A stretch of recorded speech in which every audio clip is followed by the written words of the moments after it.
Hey, all, Scott Horton here for Liberty.me, the great libertarian social network. They've got all the social media bells and whistles. Plus, you get your own publishing site, and there are classes, shows, books, and resources of all kinds. And I host 2 shows on Liberty.me. Eye on the Empire with Liberty.me's Chief Liberty Officer Jeffrey Tucker every other Tuesday, and The Future of Freedom with FFF founder and president Jacob Hornberger every Thursday night, both at 8 Eastern. When you sign up, add me as a friend on there. ScottHorton.Liberty.me. Be free. Liberty.me.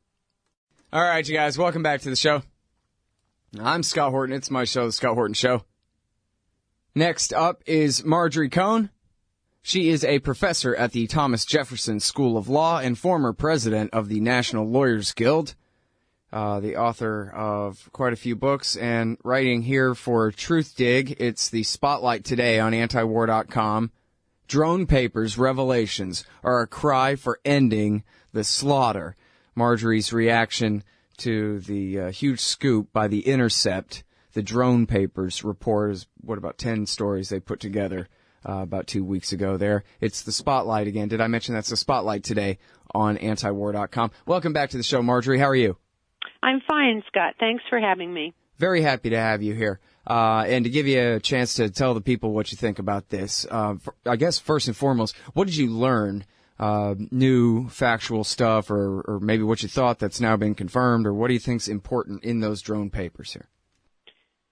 Well, some of it we already knew, but it does confirm that Obama is violating the law, the Geneva Conventions and the UN Charter, both treaties the United States has ratified, making them part of U.S. law under the Supremacy Clause of the Constitution. And also we learned about the kill chain that decides who will be targeted. They put people on baseball cards. The source the source of this revelation did not want to be named because of the Obama administration's vigorous prosecution of whistleblowers. He's a member of the intelligence community, and he described this kill chain as an outrageous explosion of watch listing, of monitoring people and racking and stacking them on lists, assigning them numbers, assigning them baseball cards, assigning them death sentences without notice on a worldwide battlefield. It was, from the very first instance, wrong. And the drone papers also talk about the very high number of civilian casualties. You know, the Obama administration minimizes the civilian casualties. In fact, they've lied about civilian casualties. John Brennan, the CIA director who used to be Obama's counterterrorism advisor, falsely claimed in 2011 that no civilians had been killed in drone strikes in nearly a year. And so you have things like in one campaign called the Operation Haymaker in Afghanistan, in a 5-month period, almost 90% of the people killed in drone strikes were not the intended targets. And it also talked about although Obama has said he prefers capture, and I would rather use the word apprehension because animals are captured, people are not, but he prefers capture to killing. It turns out that that is not what the administration has been doing. In fact, Obama has only added 1 detainee to Guantanamo, and of course now he's trying to close it.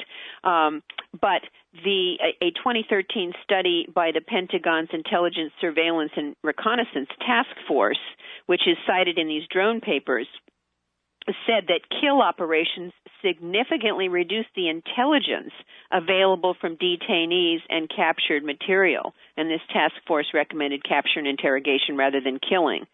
So there are a number of things we've learned. In terms of the illegality, the United States is involved in armed conflict, and armed conflict is a term of art under international law. U.S. is involved in armed conflict in Iraq and Afghanistan. So the Geneva Conventions have to be applied, and they say that only combatants can be targeted, not civilians. Now, for an armed conflict, the requirements for an armed conflict under international law are an organized armed group engaging in fighting of a certain intensity, command structure, rules, military training, organized acquisition of weapons, and communications infrastructure. But legal scholars agree that the war against al-Qaeda is not a, quote, armed conflict unquote, under international humanitarian law. And the U.S. is not involved in armed conflict in Pakistan, Yemen, and Somalia. And therefore, the law enforcement model must be applied to assess the legality of those actions. And that law enforcement model limits the use of lethal force to situations where there's an imminent threat to life and non-lethal measures would be inadequate. Now, in 2013, when Obama gave a speech at the National Defense University and released a fact sheet, he said that the target must pose a continuing imminent threat to U.S. persons before lethal force may be used. But not only has Obama waived that imminence requirement in Pakistan, but the drone papers say that the target need only present a threat to U.S. interest or personnel. No imminence required. And once the other thing we learned from the drone papers is that once the president signs off on a target, U.S. forces have 60 days to execute the strike. And you can't say that a 60-day period meets this imminence requirement. So both in Iraq and Afghanistan, where we're involved in armed conflict, and in Pakistan, Yemen, and Somalia, where we are not involved in, quote, armed conflict, unquote, under international humanitarian law, Obama's policy of targeted killing by drones and other methods violates the law. Mm-hmm. And now, where the New York Times had reported that before about imminence, it had been a joke, right, that they had redefined imminence to mean some other word's definition, but not imminence. But what you're telling me is that now now they've just dropped that. That's what it says in these drone papers. Yes, that they've dropped imminence. They're not just reinterpreting it. They're just, they're over it. But you're saying the Geneva Conventions specify it better be imminent or you have no excuse. No, the Geneva Conventions don't talk about imminence. They talk about that only combatants can be targeted, not civilians. But if it's not a, quote, armed conflict, unquote, under international law, which it's not in Pakistan, Yemen, and Somalia, then we use the law enforcement model. And the law enforcement model requires that there be an imminent threat to life and that non-lethal measures would be inadequate. Right. And also, a spokesperson for the National Security Council told the Intercept that the guidelines that Obama he just released the fact sheet. The guidelines are still secret, but in 2013, those guidelines about continuing imminent threat are still in effect, which means that he's even violating his own guidelines. Mm-hmm. He's also waived the imminence threat in Pakistan. So, I mean, you have a situation here, Scott, where untold numbers of civilians are being killed. And in my book, Drones and Targeted Killing, there is an essay from a person from the Bureau of Investigative Journalism out of London, which is the premier agency for documenting civilian casualties. And they talk about how the Obama administration vastly underreports the civilian casualties when they report them at all. Well, we know it's thousands at least from, Chris Woods and others. Right. Chris Woods works with the Bureau of Investigative Journalism, actually. But it's really important to have accurate counts, not just so that Americans will know that we have this illegal, immoral, and ineffective policy. I mean, it's creating more martyrs, and even our own administration says that. Michael Flynn, who is the former director of national intelligence, he says that the drones make the fallen into martyrs. They create a new reason to fight us even harder. But also, we need to have accurate civilian casualty counts for compensation for the victims and to shine a light on this very secret program. And that's why this whistleblower is what the whistleblower revealed is so important, these drone papers, because it lays it all out. There are slides. People ought to go on the Intercept website and look at them. They're quite astounding. And this whistleblower, this very courageous whistleblower, joins the ranks of Edward Snowden, Chelsea Manning, John Kiriakou, and many, many others.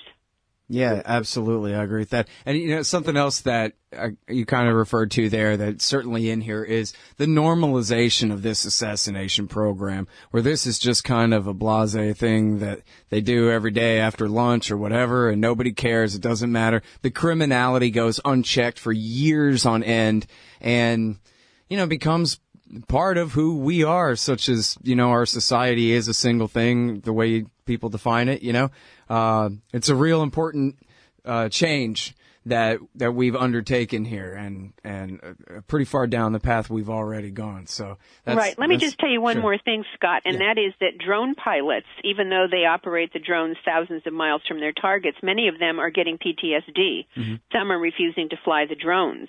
And in September, the Air Force Times ran an historic ad paid for by 54 U.S. veterans and vets organizations, urging Air Force drone operators and other military personnel to refuse orders to fly drone surveillance and attack missions.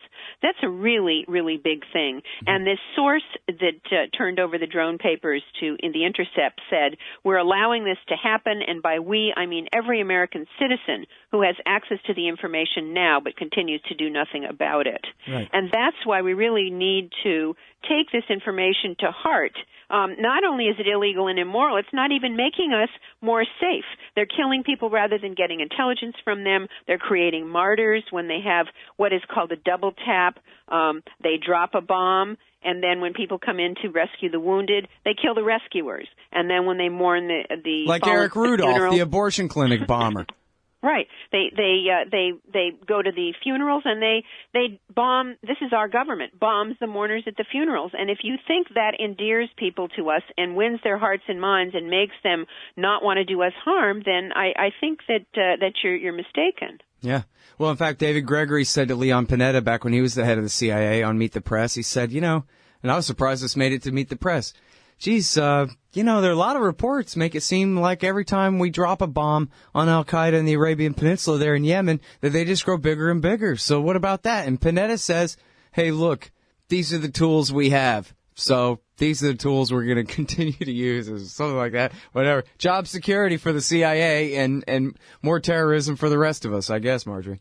Yes, and enriching the defense contractors. I mean, Scott, if you really want to prevent terrorism, and this whole thing about a war on terror is a misnomer. Terrorism is a tactic. It's not an enemy. You don't declare war on a tactic. But if you want to keep Americans safe, we have to assess our foreign policy and ask ourselves why we have 800 military bases in other people's countries, why we are illegally invading countries, illegally changing their regimes, killing thousands of their people, indefinitely detaining them at Guantanamo, torturing people, and uncritically supporting other countries that illegally occupy other lands. And then you realize why people want to do us harm. And until we change those policies, we're not going to be safe from terrorism. This Band-Aid work where we go in and just kill people willy-nilly is not only not going to make us safer, it's going to make us less safe.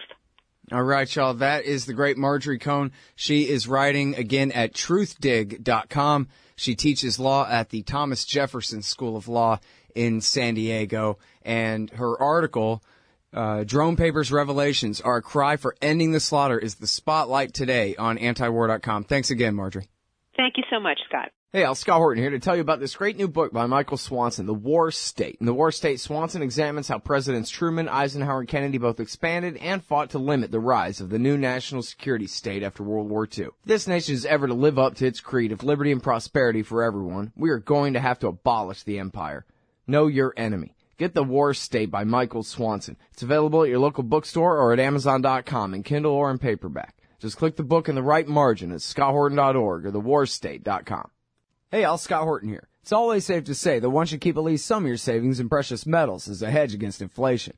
And if this economy ever does heat back up and the banks start expanding credit, rising prices could make metals a very profitable bet. Since 1977, Robertson Roberts Brokerage Inc. has been helping people buy and sell gold, silver, platinum, and palladium, and they do it well. They're fast, reliable, and trusted for more than 35 years. And they take Bitcoin. Call Robertson Roberts at 1-800-874-9760 or stop by rrbi.co. Don't you get sick of the Israel lobby trying to get us into more wars in the Middle East? Or always abusing Palestinians with your tax dollars? It once seemed like the lobby would always have full-spectrum dominance on the foreign policy discussion in D.C. But those days are over. The Council for the National Interest is the America lobby, standing up and pushing back against the Israel lobby's undue influence on Capitol Hill. Go show some support at councilforthenationalinterest.org. That's councilforthenationalinterest.org.